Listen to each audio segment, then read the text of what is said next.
मूं अर्ज़ु कयो त तव्हांजो तव्हां लाइ कानून ॿियो आहे, असां लाइ अव्हांजो कानून ॿियो आहे। वाह गुनाहनि में तूं त बि सवाबनि में बदिली, असांजा सवाब गुनाहनि में बदिली। ॿाहुनि हथ कड़ियूं पेर बि ॿधा अथव, पुछो था असां खां त रोज़ा रखिया अथव। वाह दाजमन वाह।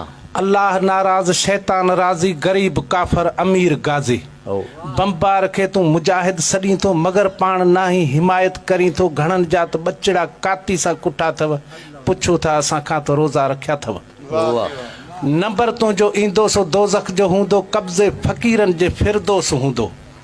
नंबर तुंहिंजो ईंदो सो दोज़ख जो हूंदो, कब्ज़े फ़क़ीरनि जे फिरदोस हूंदो। हूरनि में हिसो किसो धार नाहे।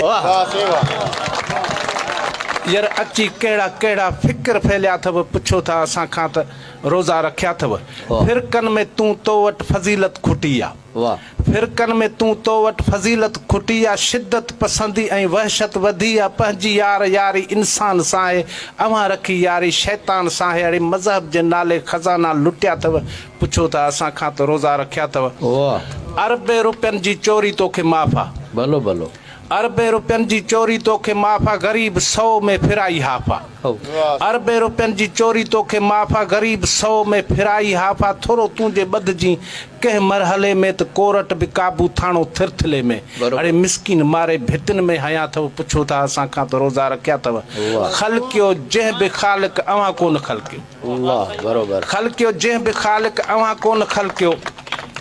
हिंदू आहे को मुस्लिम अव्हीं पाण छाहियो। हिते हर कंहिं जो खातो खुलियल आहे, सही केरु आहे कहिड़ो भुलियल आहे।